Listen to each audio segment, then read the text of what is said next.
dear adventurers. It's Fox. Welcome back to another evening of shared stories and adventures. Tonight I want to take you on a journey that's been haunting me for weeks now. It started with a simple question from one of you in the comments section, asking about the strangest place I'd ever encountered during my travels. At first, I thought about those obvious answers, the ones that come to mind immediately when someone asks about peculiar destinations. But then something much deeper surfaced from my memory, something I've been reluctant to share because honestly, I'm still not entirely sure what to make of it myself. Have you ever stumbled across a place that felt like it existed outside the normal flow of time? Not in some mystical fantasy novel sort of way, but in a manner that made your skin crawl and your rational mind struggle to process what you were experiencing. Well, that's exactly what happened to me last autumn when I found myself in a small town that, according to every map I could find, shouldn't have existed at all. The whole thing began innocently enough. I was driving through the countryside of rural Vermont, taking one of those meandering routes that photographers love, the kind where you're never quite sure what's around the next bend. The leaves were at their peak, painting the hillsides in those impossible shades of gold and crimson that make you understand why people plan entire vacations around foliage season. My original plan was simple: drive from Burlington to a small bed and breakfast near the Massachusetts border, maybe stop at a few antique shops along the way. Nothing too ambitious. But somewhere around hour 3 of what should have been a 2-hour drive, I realized I was completely lost. Not just turned around lost, but genuinely, utterly confused about where I was. The GPS on my phone kept spinning, unable to get a clear signal, and the road signs I was passing didn't match anything on the paper map I'd thrown in the glove compartment as backup. That's when I saw the sign for Millbrook Falls. Population 847, established 1823, elevation 1,200 feet. It was one of those classic New England town signs, painted green with white lettering, slightly weathered but well maintained. Nothing unusual about it except for the fact that I'd been studying maps of this region for months, planning various photography expeditions, and I'd never seen any mention of a place called Millbrook Falls. Curiosity got the better of me, as it always does. I turned down the winding road that led toward the town, figuring I could ask for directions and maybe grab a cup of coffee while I was at it. The road descended through thick forest, the kind of dense woodland that makes you feel like you're driving through a tunnel of trees. Shafts of afternoon sunlight filtered through the canopy, creating those dramatic lighting conditions that photographers dream about. After about 10 minutes of steady descent, the trees opened up and I found myself looking down into a valley that took my breath away. Nestled between rolling hills was the most picture-perfect New England town I'd ever seen. White clapboard houses with black shutters, a classic church with a tall spire, tree-lined streets that looked like they'd been designed by Norman Rockwell himself. There was even a small waterfall visible at the far end of town, cascading down moss-covered rocks into what appeared to be a mill pond. But here's where things started to feel strange. As I drove down Main Street looking for a place to park, I couldn't shake the feeling that something was off about this place. The buildings were immaculate, not just well-maintained, but pristine in a way that seemed almost impossible for a town supposedly founded in 1823. The paint was fresh, the sidewalks were perfectly clean, and every single yard was manicured to an almost obsessive degree. More unsettling was the complete absence of people. Not a single person walking the sidewalks, no one tending gardens, no children playing in the yards, no elderly folks sitting on porches. The only signs of life were the cars parked along the street, and even those seemed oddly arranged, as if someone had placed them there deliberately, rather than people just parking wherever was convenient. I pulled up in front of what appeared to be the town's general store, a charming two-story building with a wraparound porch and hand-painted sign advertising everything from groceries to fishing supplies. Through the large front windows, I could see shelves stocked with goods and displays that looked perfectly organized, but again, no people visible inside. The silence was the most unnerving part. Small towns are rarely completely quiet. There's usually the sound of dogs barking, lawn mowers running, children laughing, cars starting up. But Millbrook Falls was absolutely silent except for the distant sound of the waterfall and the gentle rustling of leaves in the breeze. It was like walking onto a movie set after all the actors had gone home for the day. I pushed open the door to the general store, setting off a cheerful bell that seemed absurdly loud in the surrounding quiet. Inside, the store was a perfect replica of what you'd expect from a rural New England establishment. Wooden floors that creaked pleasantly underfoot, shelves lined with local honey and maple syrup, a deli counter with fresh sandwiches under glass, even a small section of local crafts and souvenirs. But still no people, not behind the counter, not browsing the aisles, not even a cat sleeping in a sunny spot by the window. I called out a hello, thinking maybe someone was in the back room, but got no response. The cash register was an old-fashioned mechanical model, the kind that requires someone to actually operate it. So it wasn't like this was some kind of automated self-service situation. I spent about 15 minutes wandering around the store, picking up items, reading labels, trying to make sense of what I was seeing. Everything was real. The products had proper expiration dates. The newspapers on the rack were current. The milk in the refrigerated section was cold and fresh. But the whole place felt like a museum exhibit. Too perfect, too carefully arranged. That's when I noticed the guest book sitting on the counter near the register. It was an old leather-bound volume, the kind of find in a historic thing you might inn or bed and breakfast. Curious, I flipped it open to see if other travelers had signed in recently. What I found made my blood run cold. The most recent entry was dated 3 days ago, written in careful cursive handwriting. It read simply, "Wonderful town, so peaceful and quiet. Hope to visit again soon. Sarah M., Boston."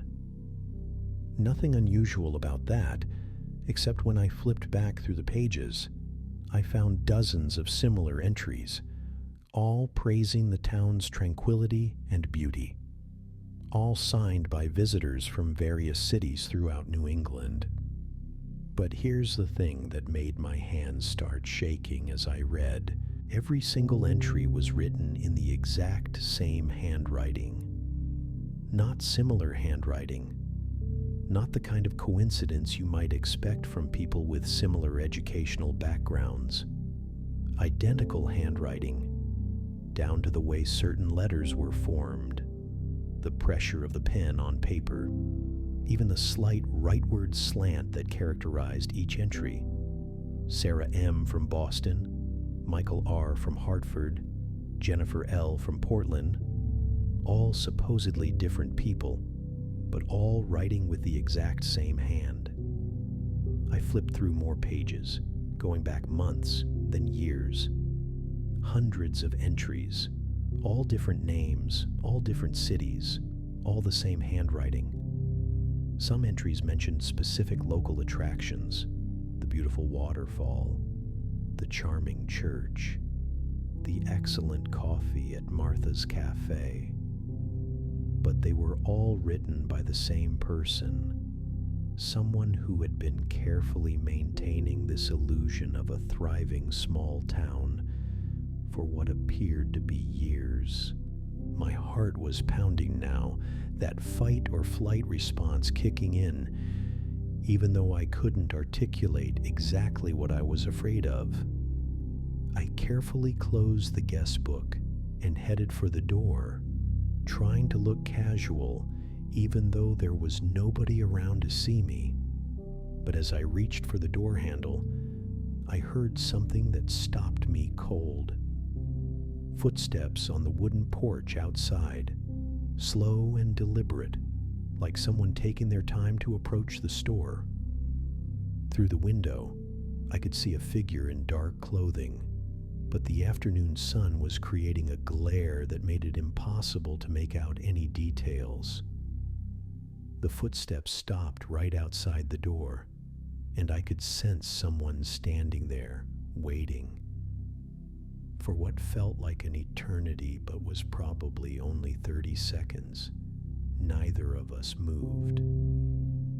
Me frozen inside the store, whoever it was standing motionless on the porch. Then, slowly, the footsteps resumed, moving away from the door and down the street. I waited another minute before peering out the window, but the street was empty again. No sign of whoever had been there. I left the store quickly, not quite running, but definitely moving with purpose. As I got back to my car, I noticed something I'd missed before. All those perfectly parked vehicles lining Main Street, they were covered in a thin layer of dust, the kind that accumulates when cars sit unmoved for weeks. Not the normal dust you'd expect from daily driving, but the settled, undisturbed dust of abandonment. That's when the real terror set in. This wasn't just a quiet afternoon in a small town. This was something else entirely. Something that had been carefully constructed to look normal, but was anything but. I started my car and drove slowly through the rest of the town, looking more carefully now at the details I'd initially missed. The houses, while beautiful from a distance, showed subtle signs of something wrong when examined closely. Windows that should have had curtains or blinds were completely bare, revealing empty rooms beyond.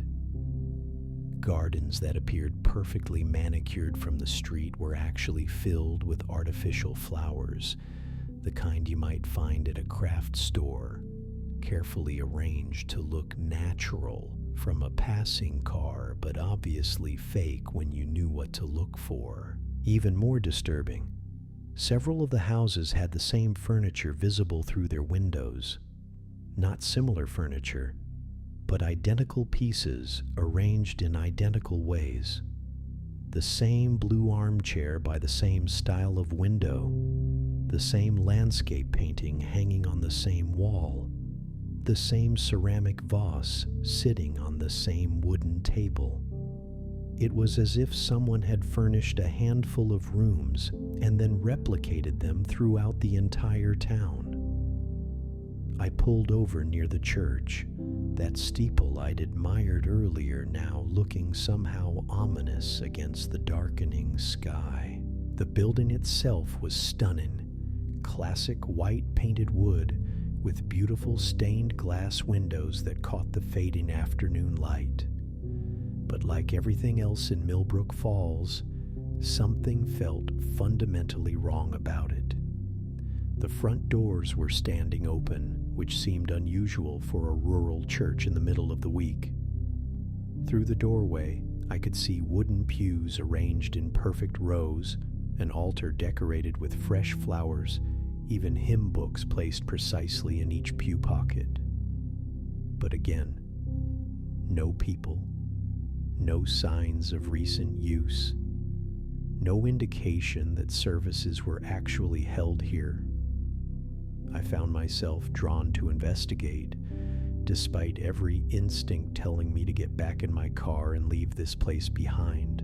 The interior of the church was as beautiful as the exterior suggested, with high ceilings, intricate woodwork, and those gorgeous stained glass windows casting colored patterns across the floor. But the silence inside was absolute, the kind of quiet that makes you aware of your own heartbeat. Near the altar, I discovered a guest registry similar to the one at the general store. My hands trembling slightly, I opened it to find the same pattern. Dozens of entries from supposed visitors, all praising the beauty of the church, the warmth of the congregation, the inspiring sermons, and all written in that same unmistakable handwriting.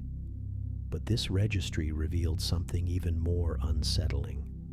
Several entries mentioned specific dates for services, weddings, even funerals. According to these carefully forged records, this church had hosted a wedding just 2 weeks ago, a memorial service the month before, regular Sunday services every week.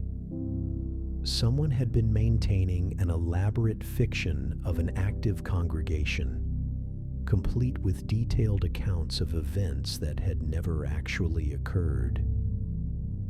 As I stood there in that empty church, reading those fabricated testimonials, I began to understand the scope of what I was looking at.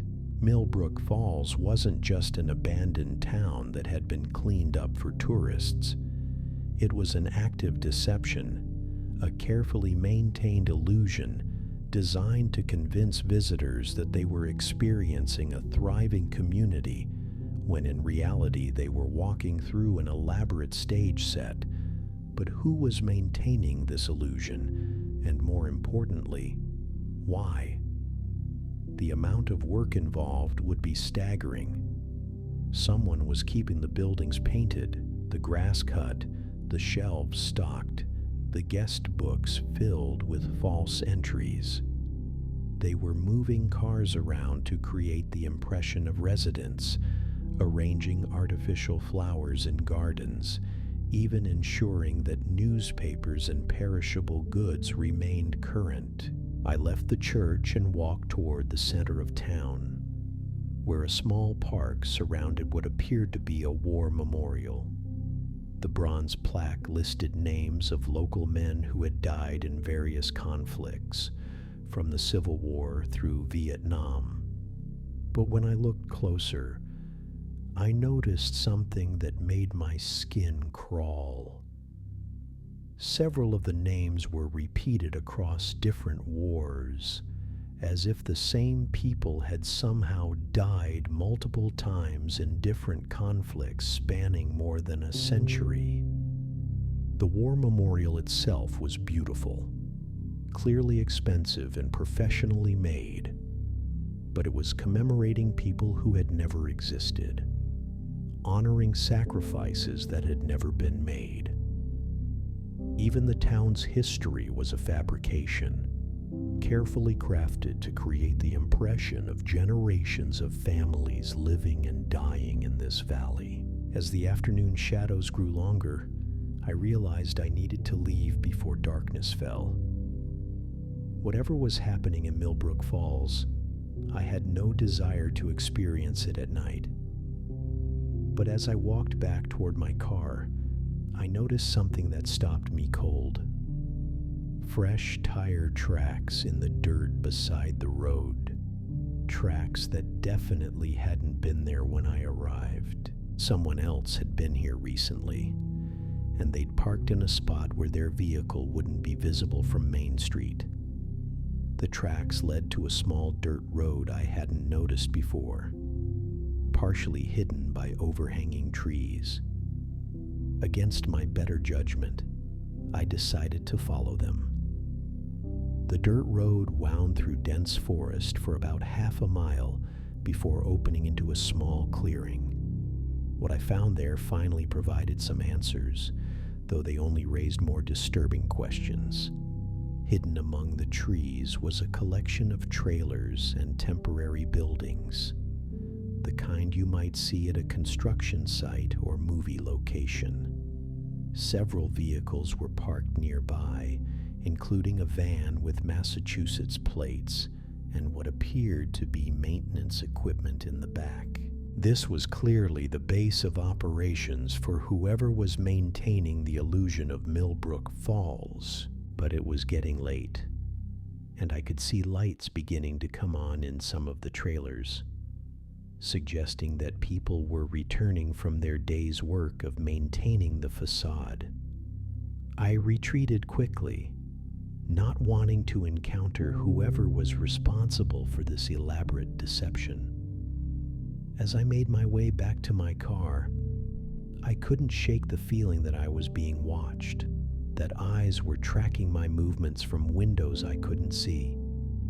The sensation was so strong that I found myself walking faster, then jogging, then practically running by the time I reached Main Street. My car started immediately, thank goodness, and I drove out of Millbrook Falls as quickly as I dared on those winding mountain roads. As I climbed back up through the forest, I kept checking my rearview mirror, half expecting to see headlights following me. But the road behind remained dark and empty. It wasn't until I reached the main highway and saw familiar road signs that I finally began to breathe normally again. I drove straight to the nearest gas station, a well-lit place with actual people moving around inside, and sat in my car for several minutes, just watching normal human activity. The clerk behind the counter was reading a magazine. A customer was buying coffee. Someone was pumping gas at the next island over. All perfectly ordinary interactions that felt miraculous after the sterile perfection of Millbrook Falls. When I finally went inside to buy coffee and ask for directions, I mentioned to the clerk that I'd gotten turned around and ended up in a place called Millbrook Falls. His response was immediate and unsettling. He'd never heard of any by that name in the area, and he'd lived in this part of Vermont his entire life. According to him, the road I'd taken led only to some old logging areas and abandoned quarries, nothing resembling a functioning town. I spent the next several days researching everything I could find about that area, poring over historical records, property deeds, even old surveyor maps. What I discovered was both fascinating and deeply disturbing. There had indeed been a settlement called Millbrook Falls in that valley, but it had been abandoned in the 1950s when the state built a new highway that bypassed the area entirely. The original town had slowly emptied out as businesses failed and families moved elsewhere for better opportunities. By the 1970s, it was completely deserted, just another victim of rural economic decline. The buildings had gradually deteriorated, and eventually the state had demolished most of them as safety hazards. But someone, for reasons I still can't fathom, had decided to rebuild it, not restore it, but rebuild it as a perfect replica of what a New England town should look like, complete with fabricated history and false records of community life. They'd invested enormous resources in creating a lie so elaborate that it could fool casual visitors into believing they discovered a hidden gem. The question that haunts me most is why anyone would undertake such a massive deception. Was it some kind of psychological experiment, studying how people react to artificial environments? An elaborate real estate scam, designed to eventually sell properties in a non-existent community? Or something even stranger, a project with purposes I can't even begin to imagine? I've tried to find answers through every channel I could think of. I contacted local historical societies, reached out to Vermont state officials, even filed Freedom of Information requests, hoping to uncover some government connection to the project. But every inquiry led to dead ends. Polite responses claiming no knowledge of any such place, or referrals to other departments that would inevitably claim the same ignorance. The most unsettling response came from a retired state highway engineer I managed to track down through a mutual contact. When I describe I'd found, he'd what went quiet for a long moment before telling me that he'd Harter's overed wise the years about certain privately funded projects in remote areas, experiments in what he called environmental psychology. He wouldn't elaborate, claimed he'd already said too much, and ended the conversation abruptly. But the story doesn't end with my escape from Millbrook Falls. About 2 weeks after my visit, I started receiving mail that made my blood run cold. Postcards, specifically, the kind tourists send from vacation destinations. Each one featured a beautiful photograph of Millbrook Falls, showing the main street, the church, the waterfall, all bathed in that perfect New England autumn light. The messages were brief and cheerful. "Having a wonderful time in this charming town," one read. "The locals are so friendly and the scenery is breathtaking," said another. They were signed with different names, supposedly from different visitors. But I recognized that handwriting immediately. It was the same careful script I'd seen in both guest books. The same person who had been maintaining the illusion of community life in that empty town. Someone knew I'd been there. Someone had my address. And someone wanted me to know that they were still maintaining their elaborate fiction, still welcoming visitors to a place that existed only in their carefully constructed reality. The postcards continued arriving sporadically over the following months, always featuring different scenes from the town, always signed by different supposed visitors, always written in that same distinctive hand. I stopped opening them after a while, but I could see through the envelope windows that they kept coming. Spring scenes showing the town emerging from winter's grip. Summer photographs of children playing in that perfect park I'd seen. Autumn images capturing the foliage at its peak. Whoever was behind this wanted me to believe that life continued in Millbrook Falls, that the seasons changed and people came and went, all according to some normal rhythm of small-town existence. The psychological impact was profound. I found myself questioning my own memory of what I'd experienced. Had the town really been as empty as I remembered? Had I somehow missed signs of actual residents, people who simply happened to be indoors during my visit? The postcards, with their cheerful messages and beautiful photography, made me wonder if I'd misunderstood what I was seeing entirely. This doubt was exactly what someone wanted me to feel, I realized. The postcards weren't just a message that my visit had been noticed. They were a form of gaslighting, designed to make me question the evidence of my own senses. Someone was playing an elaborate psychological game, and I was apparently one of the players whether I wanted to be or not.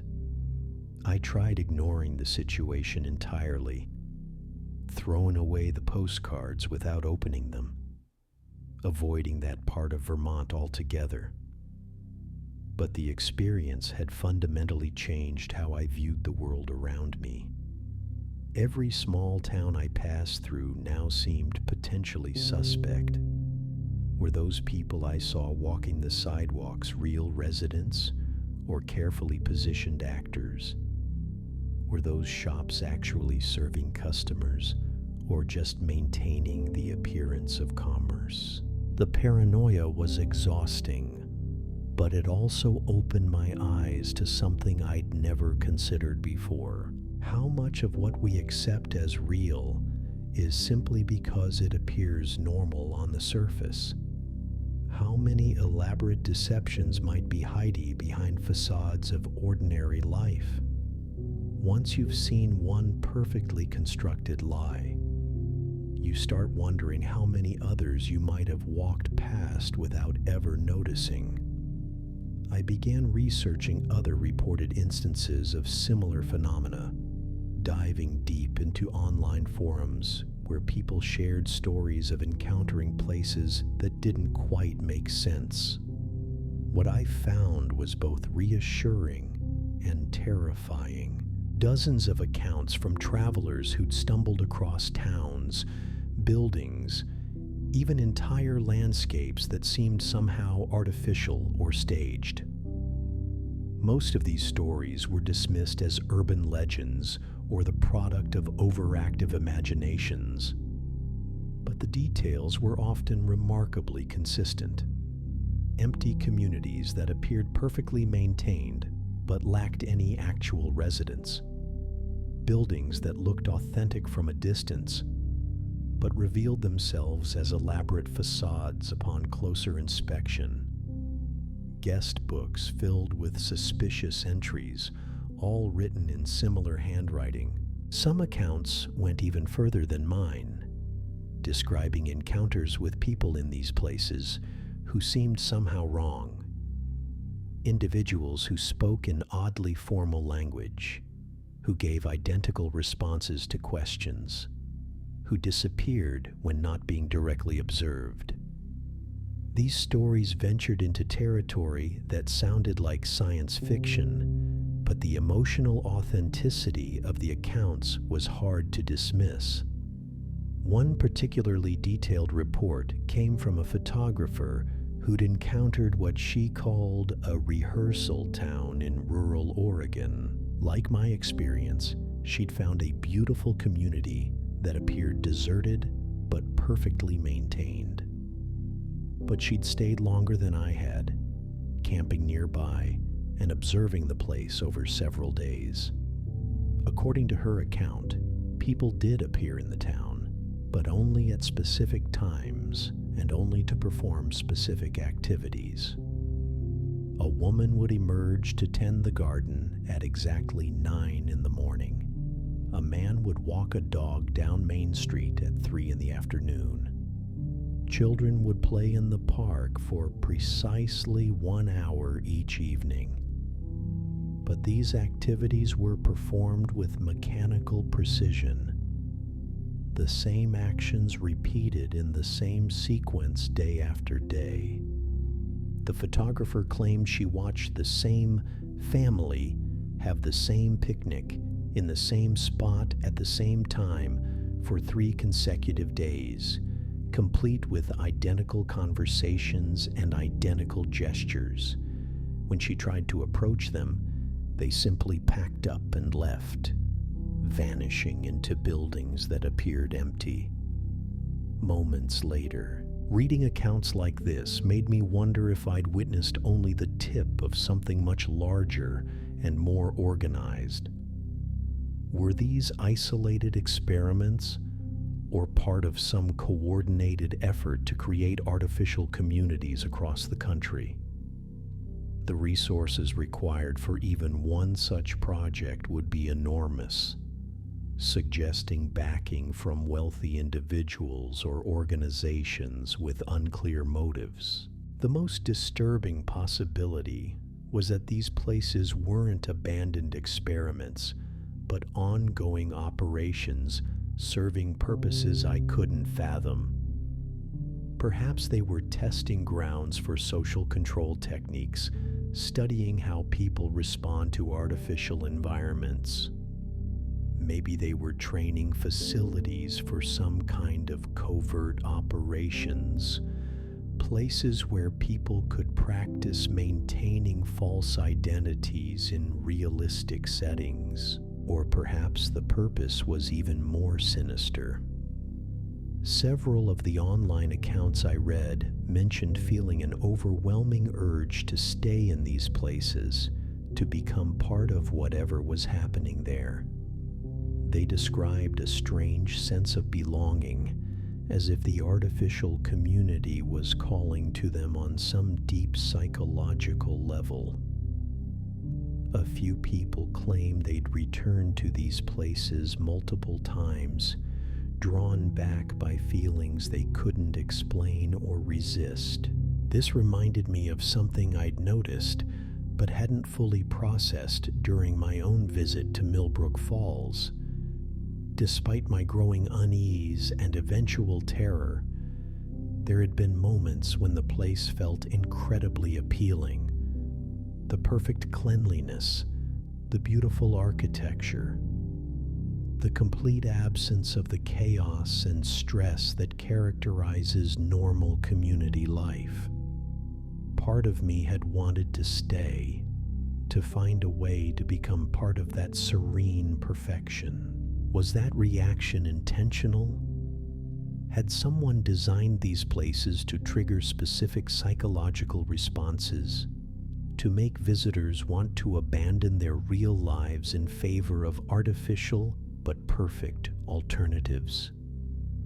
The postcards I continued receiving seemed designed to reinforce that appeal, showing me images of the town in all seasons, reminding me of the beauty and tranquility I'd experienced there. I started paying attention to my emotional responses to those postcards, treating them as data rather than harassment. Each one did indeed trigger a brief longing to return, a sense that I'd left something important unfinished in Millbrook Falls. The effect was subtle but persistent, like a song you can't get out of your head or an itch you can't quite scratch. This psychological manipulation was perhaps more frightening than the deception itself.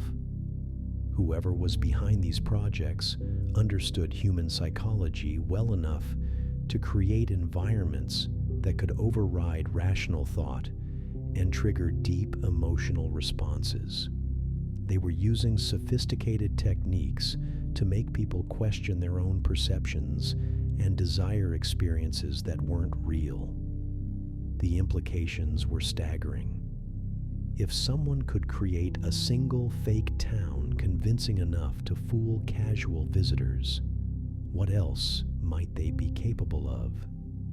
How many other aspects of our shared reality might be carefully constructed illusions designed to influence our behavior and beliefs? I found myself scrutinizing everything with new suspicion.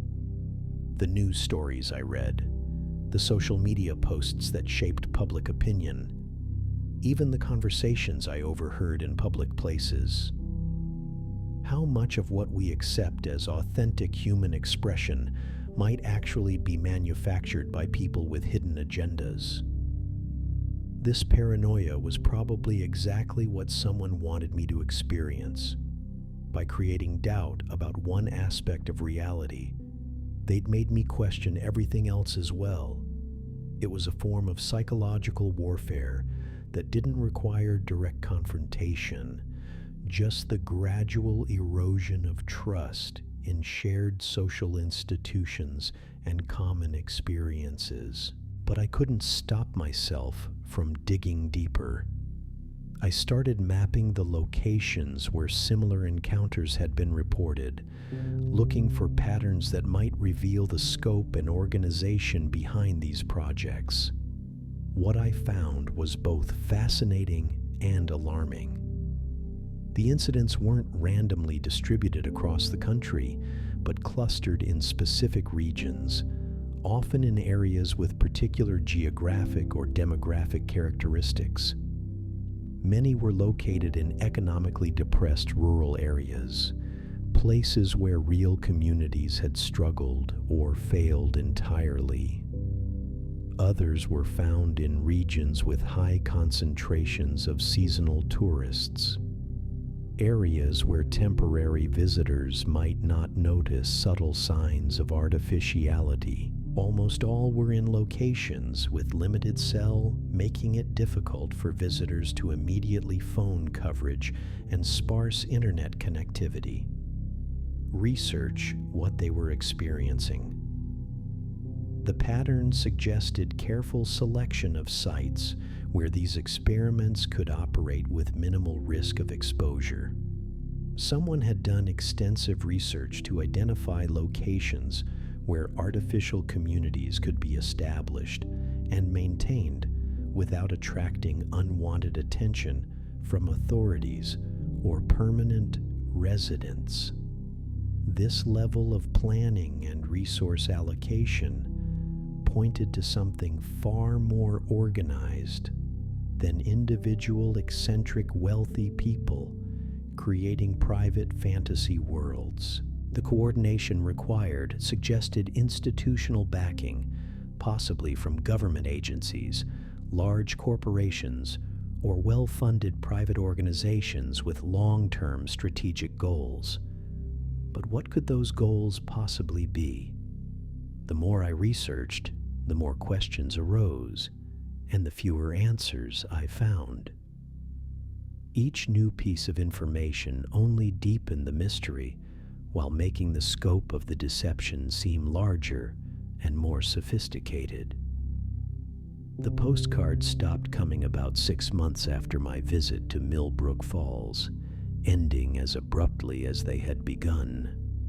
I never received any explanation for why they'd started or why they'd stopped.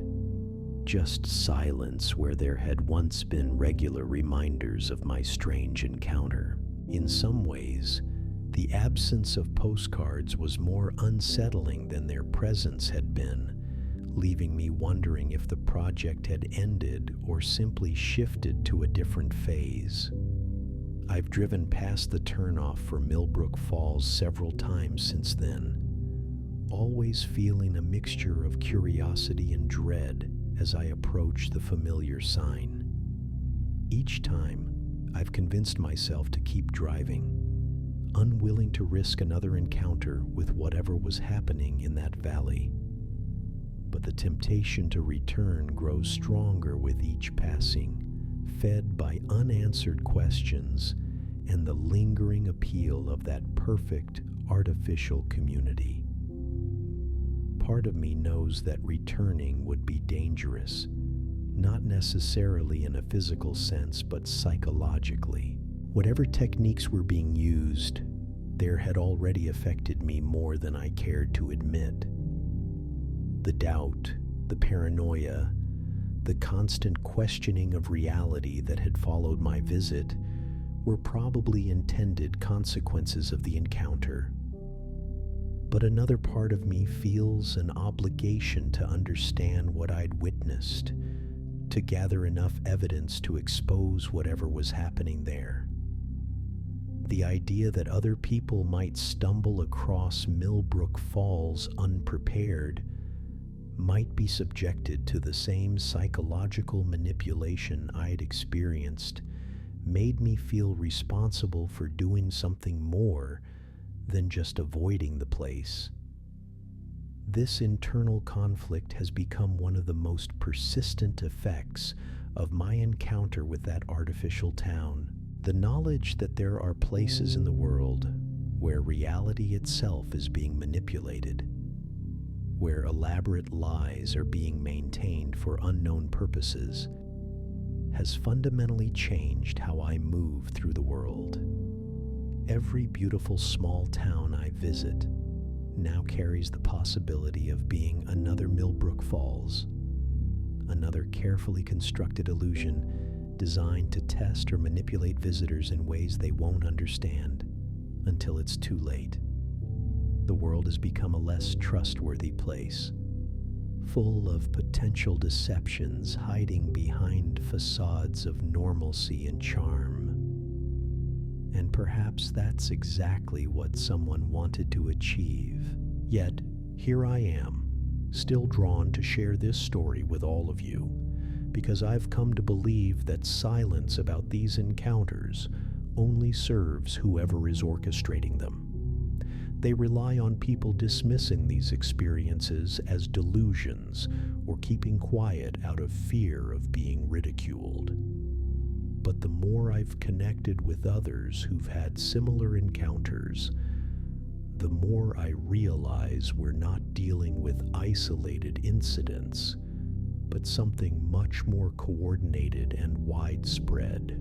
The strangest development came about a year after my visit, when I started receiving what appeared to be vacation rental listings in my email.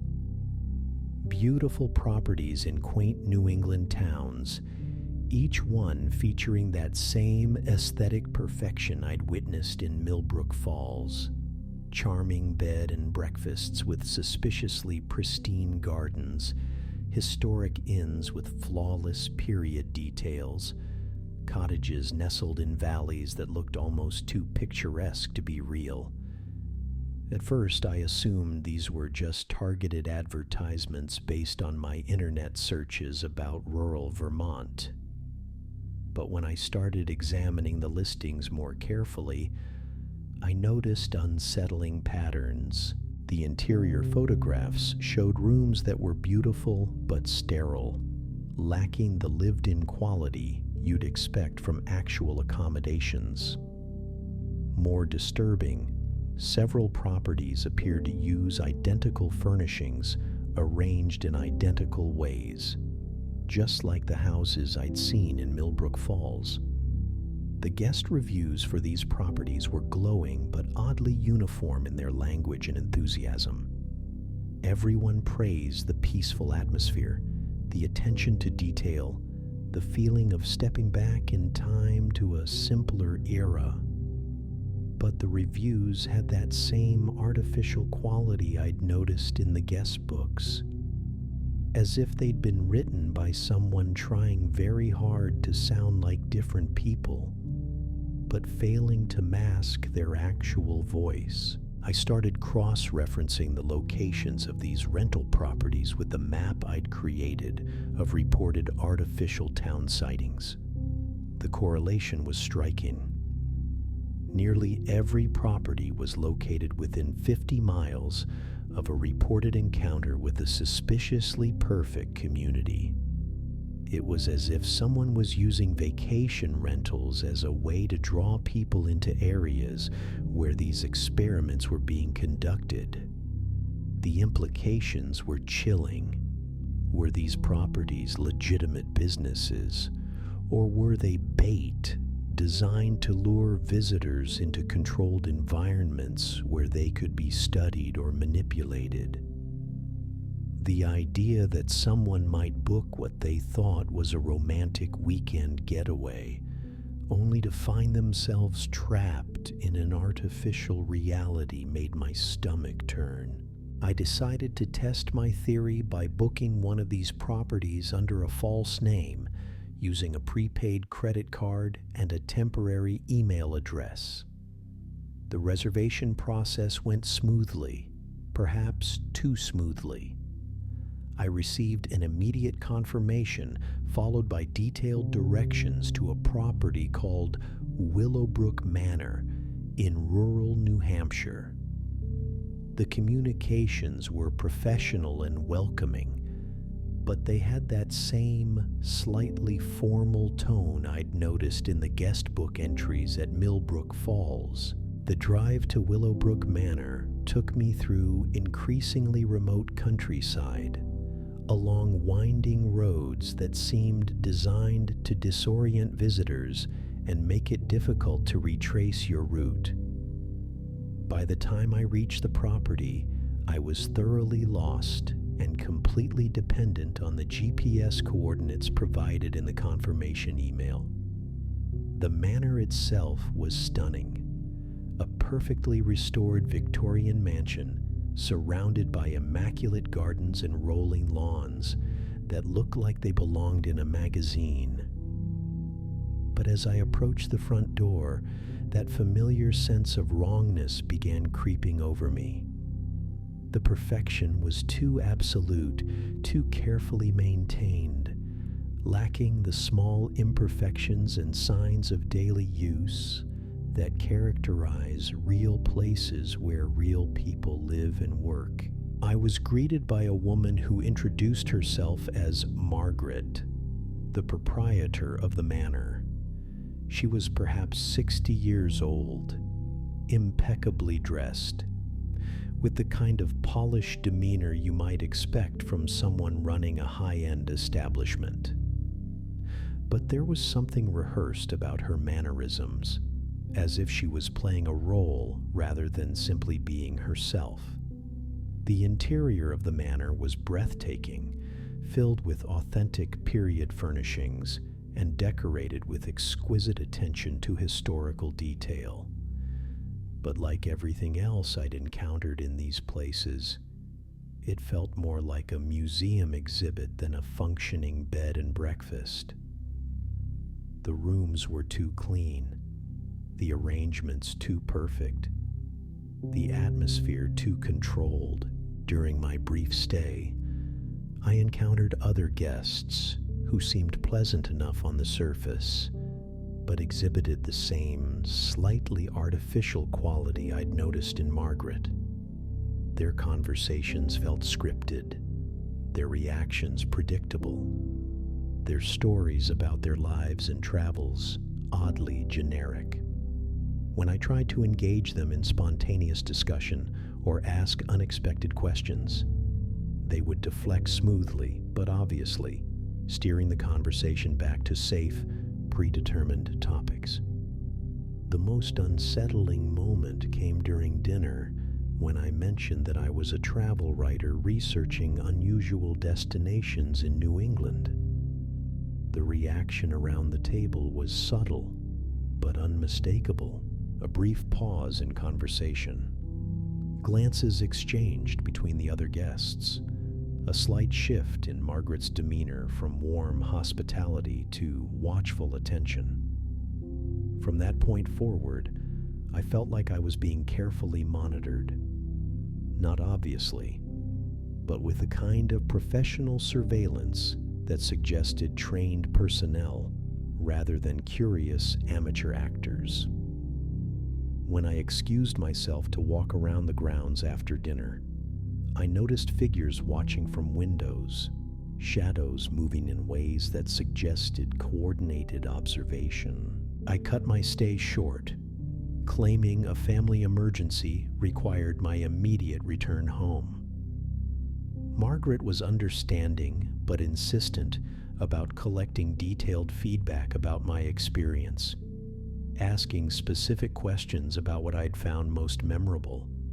What aspects of the manor had impressed me most? Whether I would recommend the property to other travelers. Her questions felt less like customer service and more like debriefing, as if my responses were being evaluated for some purpose beyond hospitality management. I gave polite but vague answers and left as quickly as possible, feeling once again that sensation of escape rather than simple departure. The drive home was harrowing, not because of any direct pursuit, but because of the psychological weight of what I'd experienced. I was beginning to understand that I'd stumbled into something far larger than isolated experiments in artificial communities. These were testing grounds, laboratories where human behavior and perception were being studied under carefully controlled conditions. The sophistication required to create and maintain these environments was staggering. Someone had invested enormous resources in psychological research, behavioral analysis, and social engineering on a scale that suggested institutional backing with serious long-term objectives. But what those objectives might be remained terrifyingly unclear. Over the following months, I received follow-up communications from Willowbrook Manor, just as I had from Millbrook Falls. Thank you notes, seasonal newsletters, invitations to return for special events, and holiday celebrations, all written in that same carefully crafted tone that managed to sound personal while remaining fundamentally artificial. But more concerning were the other communications that began arriving. Travel magazines I'd never subscribed to, featuring articles about hidden gems in rural New England. Tourism brochures highlighting the charm and authenticity of small-town America. Even what appeared to be academic journals discussing the psychological benefits of disconnecting from urban environments and embracing simpler ways of life. Someone was working very hard to reinforce specific ideas and desires, to make me more receptive to the appeal of these artificial communities. The psychological manipulation was becoming more sophisticated, more targeted, more persistent. It was as if I'd been identified as a subject worthy of continued study and influence. This realization forced me to confront an uncomfortable truth about my own reactions to these places. Despite the fear and paranoia they inspired, despite my rational understanding that they were elaborate deceptions, part of me was genuinely attracted to what they offered. The perfect order, the absence of chaos and conflict, the sense of existing in a world where every detail had been carefully designed to promote peace and beauty. Was this attraction a natural human response to perfectly engineered environments, or had it been artificially induced through techniques I didn't understand? The line between authentic emotion and manufactured desire was becoming increasingly blurred, making me question not just what I was experiencing, but whether my reactions were truly my own. The most disturbing possibility was that these places weren't just studying human behavior, but actively shaping it, using sophisticated psychological techniques to modify how people think and feel about community, authenticity, and reality itself. If someone could create environments powerful enough to make visitors question their own perceptions and desires, what else might they be capable of achieving? I started paying closer attention to broader cultural trends, looking for signs that these localized experiments might be part of a larger project to influence society on a massive scale. The growing nostalgia for simpler times, the increasing appeal of small-town values, the rising distrust of urban institutions and modern technology. Were these natural responses to contemporary stresses, or were they being deliberately cultivated by people with hidden agendas? The questions multiplied faster than answers, creating a web of uncertainty that seemed designed to paralyze critical thinking rather than encourage it. Perhaps that too was part of the plan, to create so much doubt and confusion that people would eventually stop questioning what they were told and simply accept whatever reality was presented to them.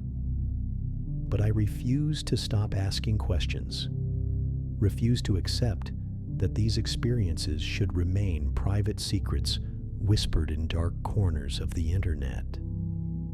If there are people out there using sophisticated psychological techniques to manipulate communities, to create artificial realities designed to influence human behavior, then we have a right to know about it and a responsibility to resist it. So here I am, sharing this story with all of you, knowing full well that some will dismiss it as paranoid fantasy, while others might recognize elements from their own strange encounters. The world is full of mysteries that hide behind facades of normalcy, and sometimes the most important thing we can do is simply acknowledge that they exist. Until next time, stay curious, stay questioning, and remember that not everything perfect is real. Sweet dreams, my dear adventurers.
you.